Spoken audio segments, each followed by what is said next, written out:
brand safety is impacting large swaths of our industry with very little research to support that brand safety actually is as great a concern as we're making it out to be. And I want to identify two different components of the industry that overweightly are impacted by these types of large brushstrokes, let's say. News in particular. I mentioned earlier that news is premium content. And I think that we need a relook in terms of research around brand safety in news.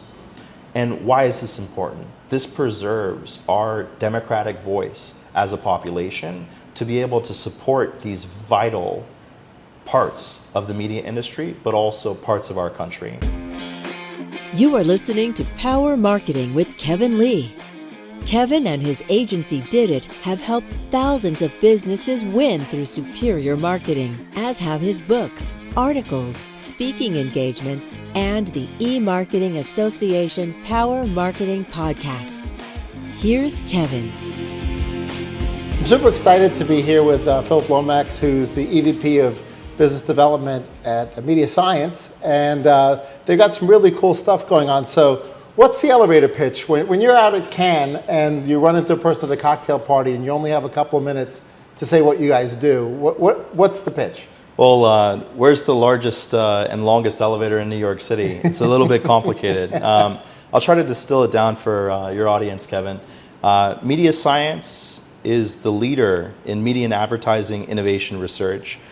This company started out in 2008 as the Disney Media and Advertising Laboratory and worked exclusively with the House of Mouse for 5 years.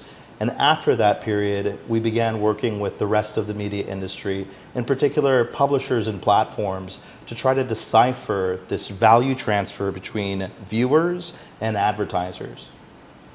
That's cool. I know you guys were at Cannes and made some announcements there. So what were the big announcements at Cannes a couple of weeks ago? I was lucky enough to support an announcement with one of our amazing clients, Freewheel Comcast, in which we announced the establishment of a long-term initiative called the Viewer Experience Lab.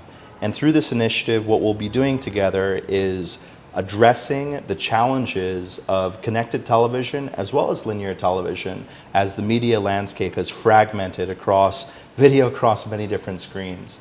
And what we'll be doing together is isolating specific types of experiments that we'll be deploying through our digital technologies such as StreamPulse, which is, as far as we know, the only connected television research platform available in the industry today, which we're licensing to other research companies, as well as in-laboratory research in which we're isolating specific variables and then using scientific tools such as infrared eye tracking cameras, neurometric devices such as heart rate data and electrodermal activity data, as well as facial expression analysis and other tools to understand how viewers are experiencing media and advertising and trying to create a win-win for both the viewer as well as advertisers.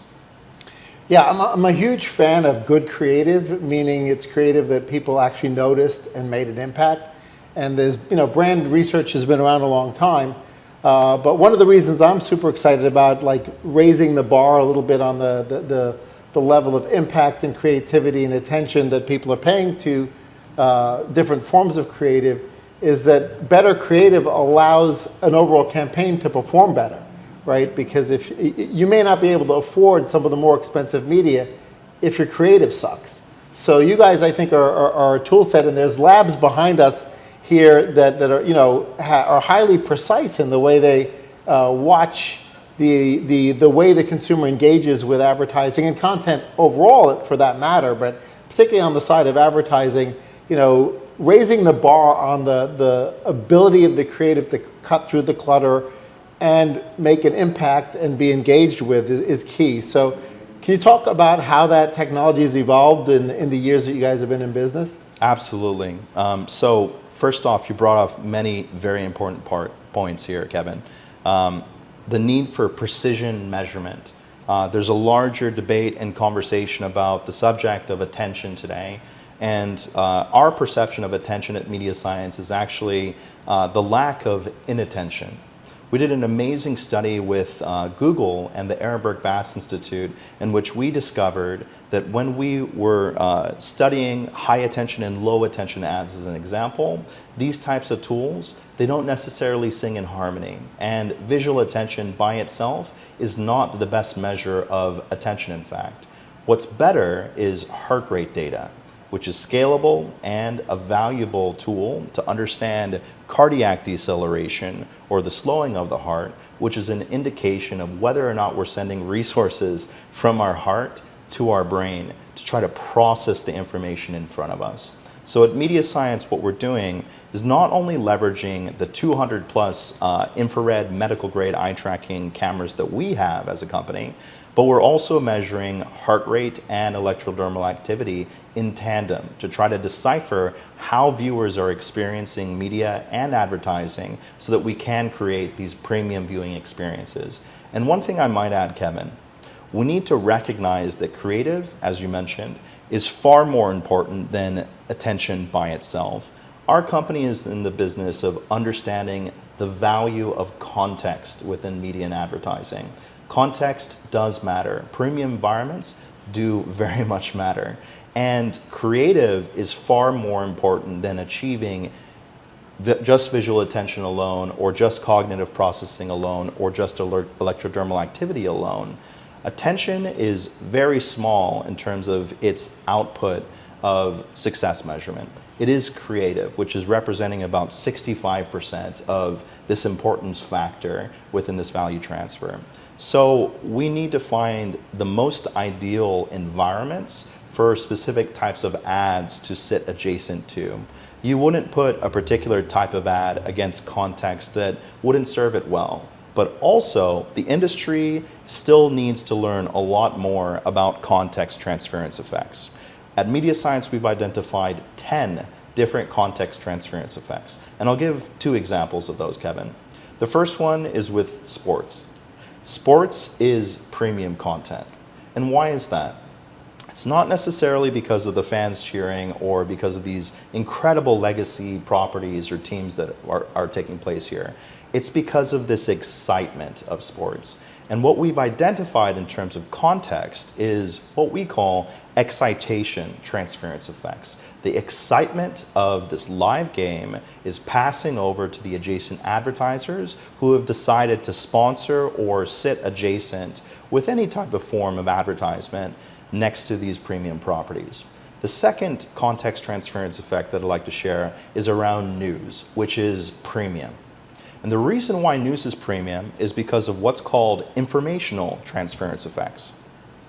We're going to news to seek information, and we are cognitively engaged with news. And when advertisers show up adjacent to those types of contexts, we find ourselves in a mental state, in a cognitive state, in which we're able to capture information, and informational ads actually perform better in those environments as well. So it's not as simple as just placing a golf club ad next to golf.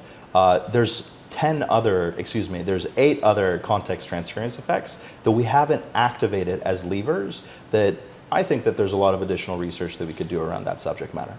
Great. What I love about that from a takeaway perspective is essentially a halo effect, which is that the content that is surrounding the ads conveys a halo effect to the ads themselves. Yeah. And so not all content is created equal.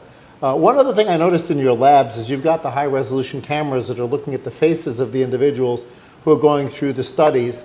And so that would, I guess, lend itself to the ability to look at micro expressions and actually get additional context in addition to sort of the things you would typically see on a lie detector, like heart rate and dermal conductivity and maybe heart rate, et cetera. So what else do you get out of the micro expressions? Absolutely. So we use those high definition cameras to capture a video file of participants' faces. We're not using them for identification purposes whatsoever. Instead, we're using technology to map out the 43 muscles in the human face. People who are born blind have the same muscles in their faces as the rest of us, let's say. And they display the same types of reactions to various types of experiences in the same way that we do. So what does that mean? It means that in some ways we're hardwired in terms of our face as a species to give specific outputs when we're exposed to different experiences, whether that be media or advertising. But facial expression analysis, the most academically valid output of facial expression analysis or facial coding is joy. So it is quite simple to measure smiling activity. It is quite simple to measure laughing activity, but it is a little bit more complicated than perhaps other researchers would admit to understand the true emotional journey or emotional arc of audiences with facial expression analysis alone. So we recommend using facial coding in tandem with the other measures rather than relying on it as any modicum of success, which is a quite different stance than the rest of the industry. And it's kind of part of our ethos at MediaScience. We're very transparent as to what these measures can do and what they can't do. And we're very self-critical as well. Our company has actually published over 100 academic publications over the course of the past years that we've been in business. And this is very different than other companies, Kevin. Our CEO, Dr. Dwayne Varan, was recognized as being 7th in the world in terms of his volume of contribution to academia over the past decade.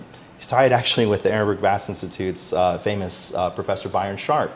So what does this indicate, I hope, to the industry? It indicates that MediaScience is a company that's willing to stand up to scrutiny in the academic side of the industry, and we are trying to sit in between industry and academia. And that is the level of responsibility that we feel like we have to the industry, because the work that we do, it should stand the test of time, so that when we look back in 10 years from now, we could really hold our heads high in terms of doing the right thing for each project that we put out with our clients.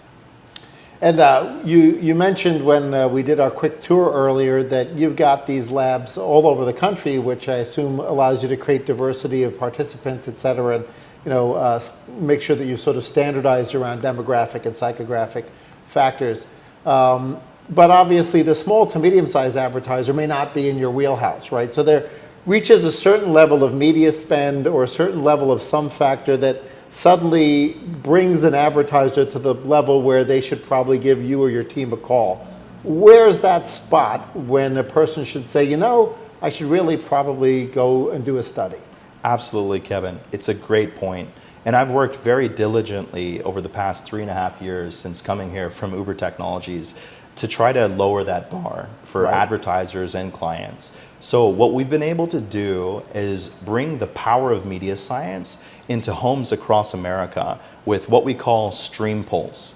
Stream Pulse is, as far as we know, the only connected television research platform for controlled experiments that take place on participants' actual television screens. And that's a very important point because connected television research today is typically done on desktop computers. Let me repeat that. Connected television research from other research companies is typically deployed on desktop computers. At MediaScience, we believe that that simply won't do. We need to be testing television on televisions. So what we've done is we created technology that sits on participants' home television screen that they can access through a unique code, and this platform is fully addressable. So this brings the power of MediaScience's experiments to homes across America, but also to homes around the world. So now we're able to use this tech without the precise scientific instruments that we might be able to access in our laboratories, but now with the same classical experimental design to these participants around the continental United States and in countries abroad. So this is agile and it's accessible. So I think that bar for brands, agencies, and various types of partners is also lowered. And I might add one other piece of technology into the mix. Qualitative research is very important. I was lucky enough to partner with the Interactive Advertising Bureau on 3 studies very recently. in which I used qualitative research approaches to interview senior level executives across the data industry for State of Data 2022 Part 2, preparing for the new addressability landscape, as well as another project which was around finding success with in-game advertising, perceptions of buyers and sellers. And what I felt and found from these conversations is that qualitative research provides a different lens and opportunity to dive deeply into topics and just have open and honest conversations about deficiencies and opportunities within these very disparate subjects. So what we've created at MediaScience is a homegrown qualitative research platform called Hark Connect, which basically creates a digital glass between participants and the moderator, as well as clients who would typically have to come into research facilities to watch live. This is interoperable with all communication platforms, and we're using it to rapidly analyze these types of conversations, focus groups, and IDIs, so that we can bring this type of technology to brands that may have never been able to work with MediaScience before. We're licensing that technology to independent researchers, as well as larger research firms as well, and brands who'd like to conduct their own research. So we're trying to find many different levers that we can pull on our side to differentiate our product offerings to not only be at the highest quality level of service in terms of in-laboratory research with the deepest toolbox, but also finding new ways to diversify our product set with technology that sits on television, mobile devices, computers, and with Hark Connect, our qualitative research platform. That's very cool. Now, clearly on mobile devices, where a lot of viewing has shifted over to, it's clearly one individual consuming their own choice of content. But within sports in particular, that's one of the few categories that's still consumed by groups of people, whether it's families or friends. And I know that's a huge area of interest for you guys to study that dynamic as well. And how does the kind of information you get from group watching contrast with the kind of information you would get from an individualized set of research? Absolutely. It's a great question, Kevin. And I'd say that, as the industry becomes more bifurcated between video on demand, right, fast models, et cetera, as well as appointment setting opportunities like live sports, we do need to differentiate between these viewing experiences. So within our laboratories, as I shared with you earlier, we have a few different viewing experiences, or viewing environments as we call them. We have the NeuroQ viewing stations, which we use for individuals, in which we've eliminated distractions from their viewing experience so we can isolate those specific variables. But we also have mock living room environments, and we actually have 12 identical mock living rooms across our 3 laboratories in the United States. And in Chicago, we even have a mock studio apartment, and we bring families into that studio apartment. It's tricked out with all these different cameras and sensors so that we can understand questions such as, how often is an audience member or a family as a whole looking at their mobile device as compared to the live game? Or which specific platform experiences are they accessing during a live game? And how does this impact our stakeholders, such as advertisers and sponsors? So when you look at this information across a larger sample, such as the ones that we conduct at MediaScience, we have indications across the experience as to moments of lulls within the game in which these amazing premium partners need to go back to the board and figure out how to continue to not only garner people's cognitive processing and engagement with the experience, but also if there are new opportunities to serve them innovative ad formats. So that's the type of work that we're doing within our living room and studio apartment environments. That's very cool. And obviously in research, when you are creating these samples of the individuals and or families that are going to come through, but in particular the individual level, and you're having this occur throughout your different geographies, and you have the people code in like what is their ethnicity, et cetera. Have you found that it's really been helpful to allow advertisers to segment the right creative for the right audiences, as well as you reach critical mass within each of those clusters of people, and they're engaging with the advertising creative differently? It's a very complex and interesting question, Kevin.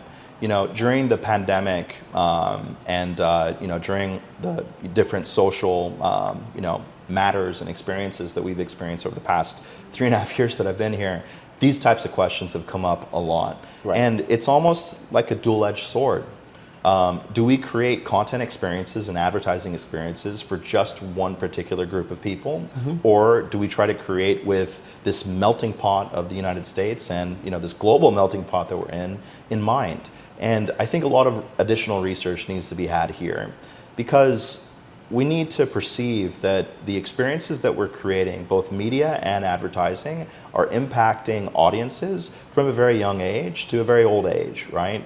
And we need to provide examples of how we can bring these groups of people together. I think we are better together as a population. So I can't give you a definitive answer, unfortunately, because it depends.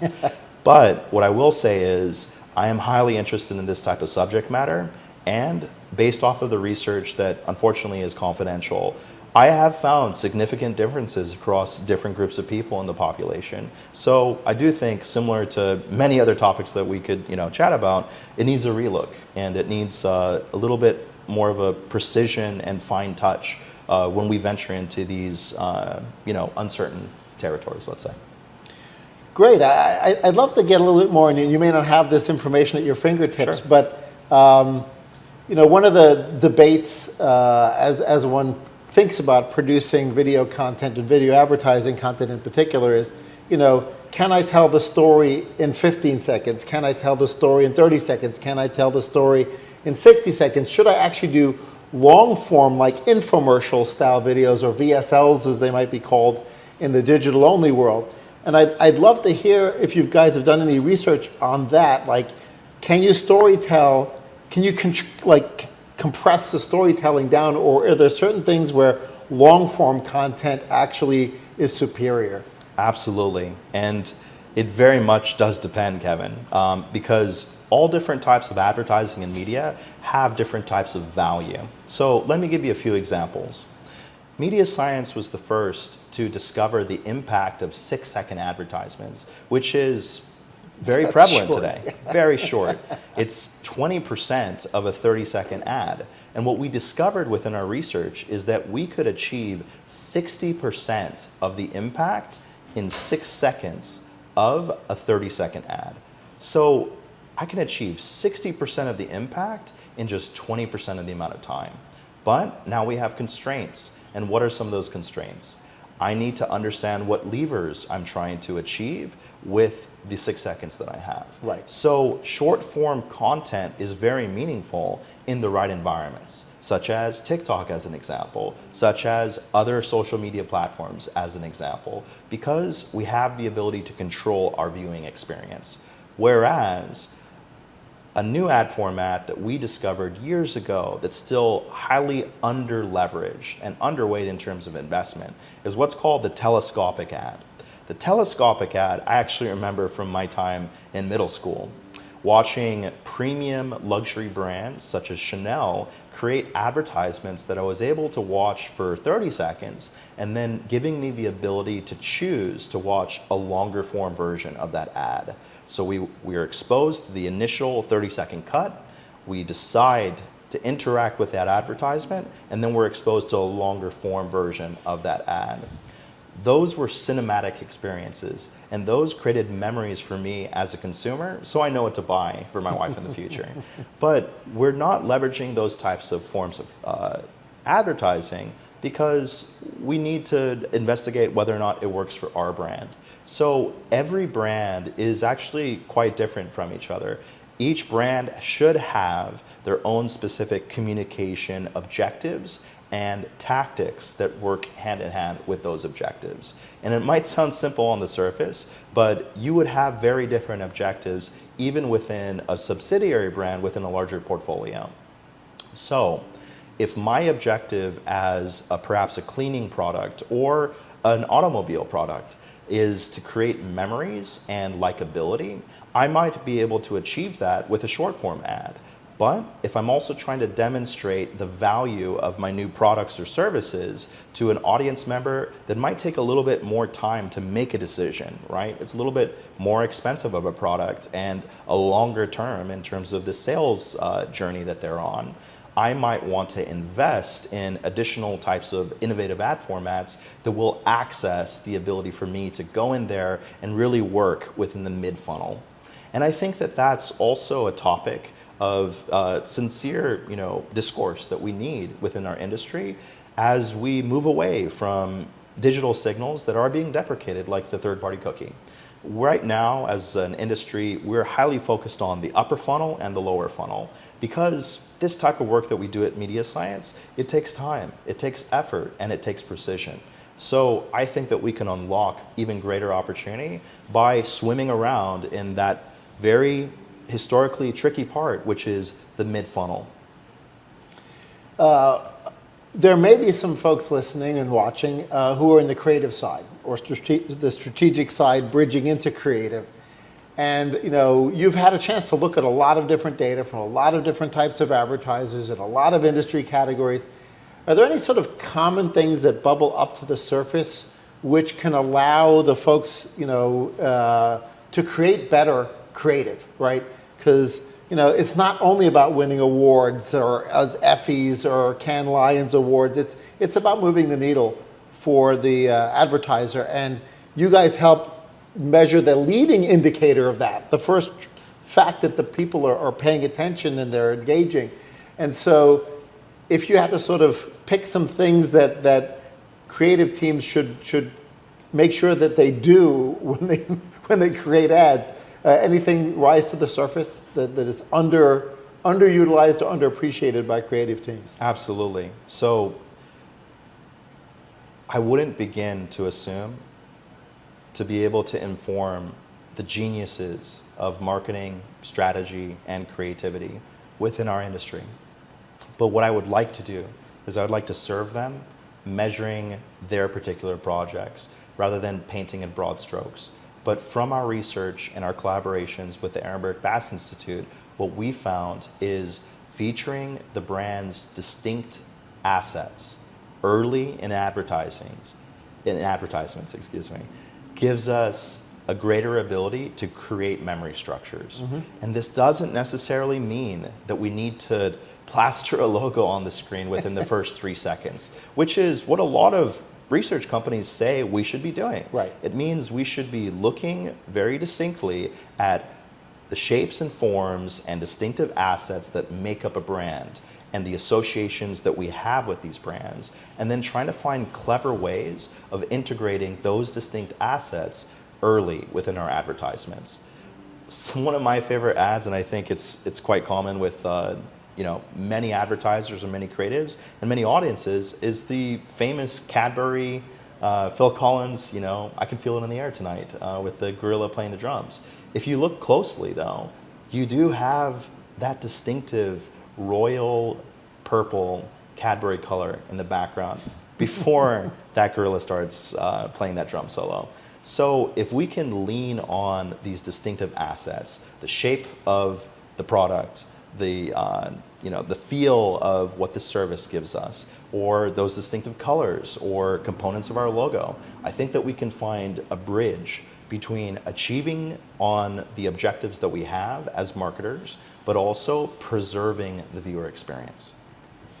For some of the longer form content and ads, some creative teams will actually try to put a story arc in there, right? And so it's like storytelling in an ad format, a really compressed version sometimes, especially as you start to get into 30s and 15s and 6-second story opportunities. So how should creative teams think about, making sure that they've kept storytelling in the mix? Storytelling is still, I think, the most critical component of our media journey here. I fell in love with these types of tools because I wanted an underlying read of how I was achieving these narrative arcs. So I think that we can use these tools to identify through these various signals, such as electrodermal activity as an example, one of the great measures paired with the other great measures, how audiences are responding to your narrative arc. If you are trying to excite them and entice them, we have a way to measure that, right? If we are trying to create anticipation or create thought, we have a way to measure that as well. So it depends on what your communication objectives actually are for this particular creative.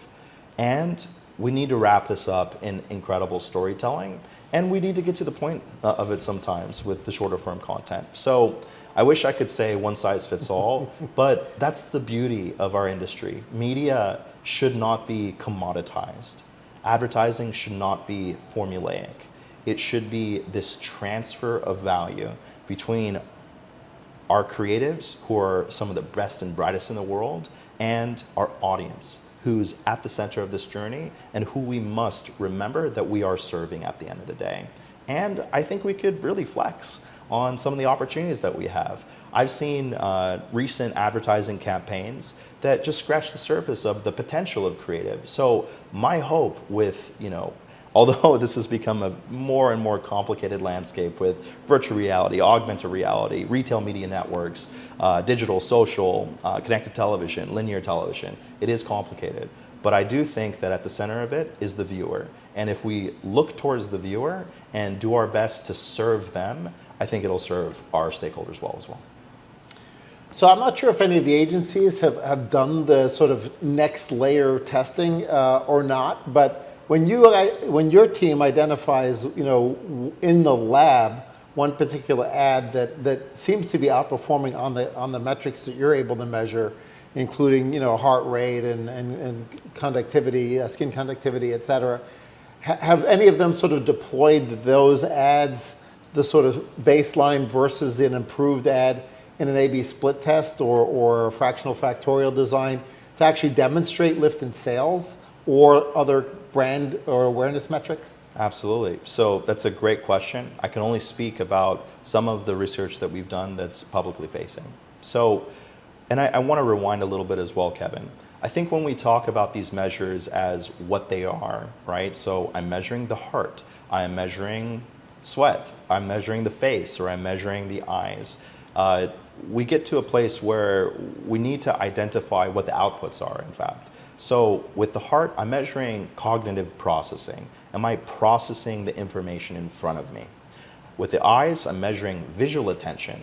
And I need to pair these together. And why is that? I need to know if someone is not only looking in the direction of the screen at a specific pinpoint, but I need to know if, I don't know if you're similar to me, sometimes I zone out, right? Especially during advertising. So I need to know if they're actually processing the information in front of them. And then I may need to know, if I was trying to excite them and entice them, what that level of response actually was, and that's how I measure response intensity with electrodermal activity. I bring these measures together, and a case study in which we were able to bring this multi-tool approach with precision measurement together was actually with Mars, in which we measured 140 plus of their ads. This was a few years ago. And what we found when we compared our measurements to their single source data, and single source data, I'm sure the audience might know, is an incredibly rich set of data in which they've tied back specific ads within campaigns to sales data. It's very expensive to maintain this type of data set, but it's very highly valuable. They contracted MediaScience to determine if we could predict with our tool set the ability to choose on a 1 to 4 scale top performing in terms of in-market sales success advertisements. And when we measured that as compared to survey-based data alone, survey data was 58% accurate in predicting in-market sales success. 58% is barely better than a coin flip, by the way, which is 56% historically. We were able to predict in-market sales success at a 78% confidence rate. It's not 100%, and I would be very surprised and apprehensive with any measurement tool that could say with certainty, I can predict it every time. But it's about incrementally gaining understanding with a deep knowledge towards precisely measuring the impact of the components of the viewer's journey. So across the 140 ads, we were able to predict with 78% accuracy how well those ads would perform in the market when we compared our data blind to that single source data owned by Mars. And that was very meaningful to Bruce McCall's team, who was the former CMO of Mars. Mars is a great company, severely diversified, or significantly diversified, I should say, across their portfolio. So I do look forward to working with brands across the United States and the globe to bring these types of measures to them on their important campaigns.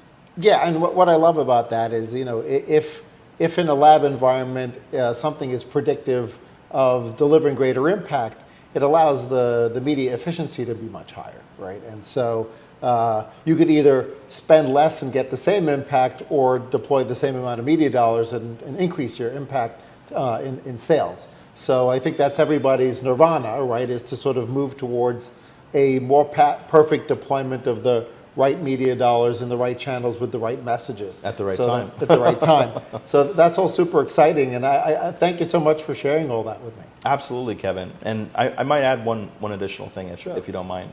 Right now, I think across the industry, we're really focused on some important topics that need a relook and for us to address. And those topics that I would like significant discourse around are things like brand safety. Brand safety is impacting large swaths of our industry with very little research to support that brand safety actually is as great a concern as we're making it out to be. And I want to identify two different components of the industry that overweightly are impacted by these types of large brushstrokes, let's say. News in particular. I mentioned earlier that news is premium content. And I think that we need a relook in terms of research around brand safety in news. And why is this important? This preserves our democratic voice as a population to be able to support these vital parts of the media industry, but also parts of our country. And based off of the research that we've conducted with Warner Brothers Discovery around inserting ads adjacent to unsafe content, what we found consistently across our studies is that brand safety sometimes is a misperception.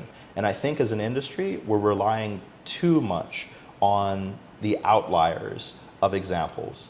Of course, we shouldn't be placing an American Airlines ad adjacent to unfortunate, airplane crashes, etc. But I do think that that is not the label that we should place on platforms like news. Additionally, another component of the industry that I think is unfairly impacted is actually gaming, which I wrote that white paper on recently, Kevin. Audiences are going into these experiences for this type of entertainment. What I identified in our recent white paper with the IAB is that only about 5% of budgets are being allocated to video game advertising, whereas video game advertising is within the top 5 of time spent with media platform experience. So brand safety, I think, needs a significant look, and that was evident from some of the conversations that we had at Cannes. And the final thing, I promise, the final thing that I think that we need to talk about is quality. We're entering into the age of AI, artificial intelligence. But AI has been around in this industry for a long time. What I hope to see is the use of AI for our planning, right? For being able to scope out the vision of what we would like to achieve with actual creatives behind the wheel.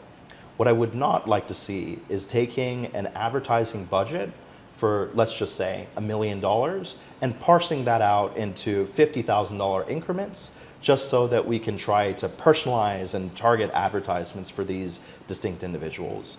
I'd like to see our quality as advertisers and marketers upheld, but to be able to achieve greater efficiencies using these types of tools. So AI is this very interesting component of the landscape that needs a lot more research. And if we are going to use these types of tools for some of the ways that we're talking about right now, we are going to need research to escape the uncanny valley. So I look forward to the future as well there. Likewise. And I would one point agree with you on the brand safety issue. For those early adopters of revisiting the brand safety conversation at the agency level and at the brand level, until it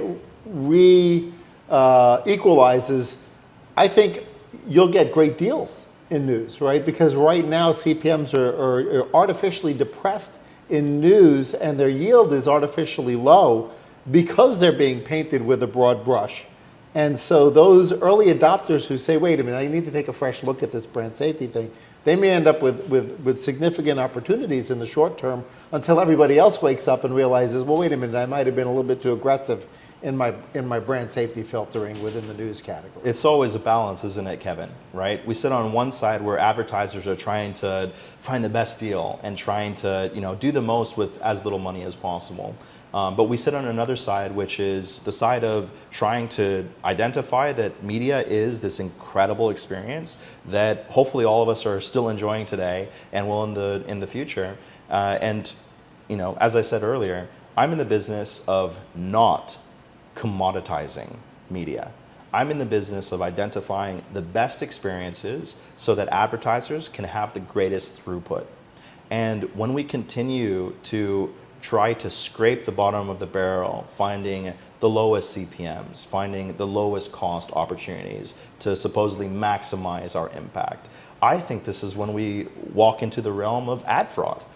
Which is a significant issue for the industry that none of us would like to talk about. Luckily, I'm not on that side of the industry today. However, what I will say is the opportunity to align your brand adjacent to premium content experiences does transform the way that audiences perceive your brand.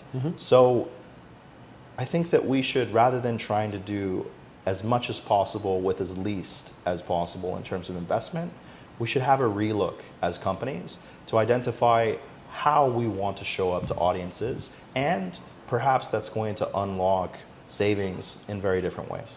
Absolutely. Well, thanks so much for sharing all your insights. You've been doing this for a while, and clearly there's a wealth of knowledge tapped in there. Well, thank you so much for hosting me, Kevin. I look forward to being back on your show whenever you'll have me again. Thanks. Kevin Lee's Power Marketing is available on all your favorite podcast networks. Kevin loves helping businesses excel at marketing. Having marketing challenges? Just like Santa in The Miracle on 34th Street, if Kevin can't help you, he'll know someone who can. Find him on LinkedIn, subscribe, or follow.